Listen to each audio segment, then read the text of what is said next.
Ikatlong kabanata. Ang pangangaral ni Juan na tagapagbautismo.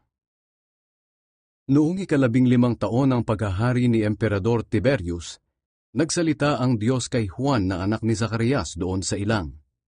Si Poncio Pilato ang gobernador noon ng Judea. Si Herodes naman ang pinuno ng Galilea, at ang kapatid niyang si Felipe ang pinuno ng Iturea at Trachonitis, at si Lisanias naman ang pinuno ng Abilenia. Ang mga punong pari noon ay sina Anas at Caifás. At dahil sa sinabi ng Diyos kay Juan, nilibot niya ang mga lugar sa magkabilang panig ng ilog ng Jordan. Nangaral siya sa mga tao na kailangan nilang pagsisihan ng kanilang mga kasalanan at magpabautismo para patawarin sila ng Diyos. Sa ginawa niyang ito, natupad ang isinulat ni Propeta Isaias. Maririnig ang sigaw ng isang tao sa ilang na nagsasabi, "Ihanda ninyo ang daan para sa Panginoon. Tuwirin ninyo ang mga landas na kaniyang dadaanan. Tambakan ninyo ang mga mababang lugar at patagin ang mga bundok at burol. Tuwirin ninyo ang likulikong daan at ayusin ang mga baku-bakong daan. At makikita ng lahat ng tao ang pagliligtas ng Diyos." Maraming tao ang pumunta kay Juan para magpabautismo. Sinabi niya sa kanila, "Kayong lahi ng mga ahas, sino ang nagsabi sa inyo na makakatakas kayo sa darating na parusa ng Diyos? Kung tunay na nagsisisi kayo sa inyong mga kasalanan, patunayan ninyo ito sa inyong mga gawa. Huwag ninyong isipin na hindi kayo mapaparusahan dahil mula kayo sa lahi ni Abraham. Sapagkat tandaan ninyo, kahit ang mga batong ito'y magagawa ng Diyos na maging mga anak ni Abraham. Ngayon pa lang ay nakaamba na ang palakol sa pagputol sa mga puno. Ang mga punong hindi namumunga ng mabuting bunga ay puputulin at itatapon sa apoy." Tinanong ng mga tao si Juan, "Ano ang dapat naming gawin?" Sumagot siya, "Kung mayroon kayong 2 damit, ibigay ninyo ang isa sa taong walang damit. At kung may pagkain kayo, bigyan ninyo ang walang makain." May mga dumating din na maniningil ng buwis upang magpabautismo. Sinabi nila, "Guro, ano po ang dapat naming gawin?" Sumagot si Juan, "Huwag kayong sumingil ng higit sa dapat singilin." May mga sundalo ring nagtanong sa kanya, "Kami naman po, ano ang dapat naming gawin?" At sinagot niya sila, "Huwag kayong mangingikil sa mga tao, at huwag kayong magpaparatang ng hindi totoo. Makontento kayo sa mga sahod ninyo." Nang marinig ng mga tao ang pangangaral ni Juan, inisip nila na baka si Juan na ang Kristo na hinihintay nila.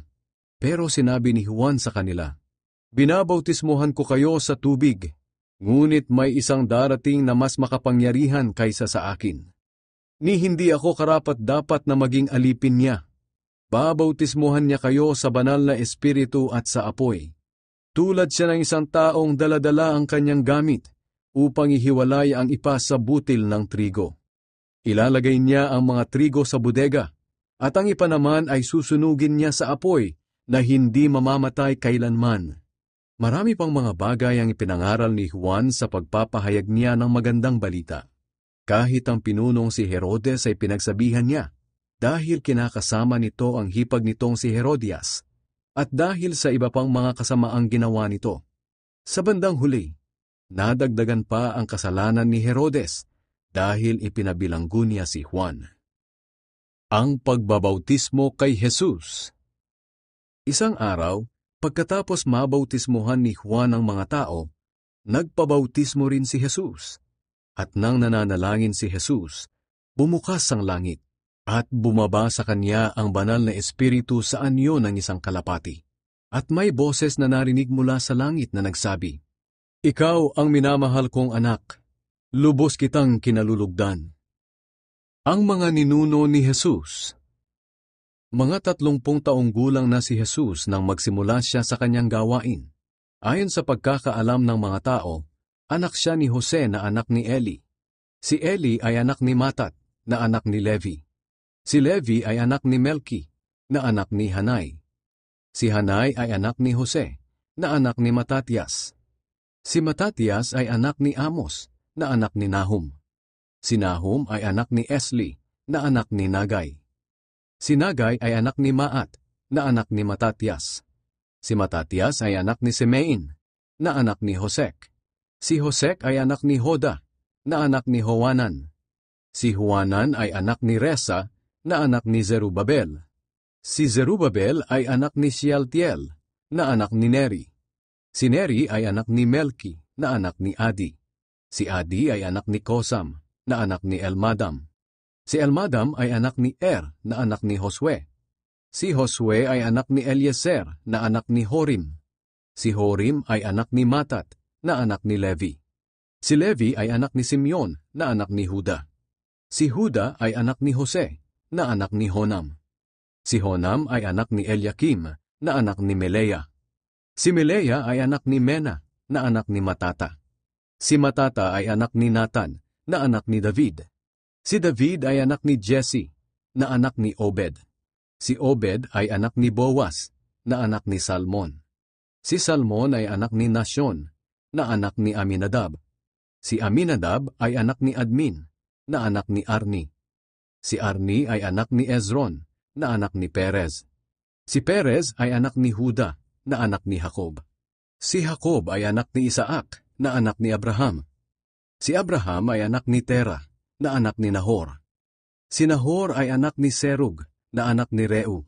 Si Reu ay anak ni Peleg, na anak ni Eber.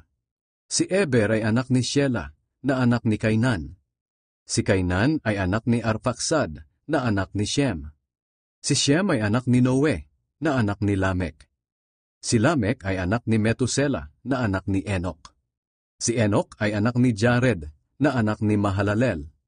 Si Mahalalel ay anak ni Kainan, na anak ni Enosh. Si Enosh ay anak ni Set, na anak ni Adan. At si Adan ay anak ng Diyos.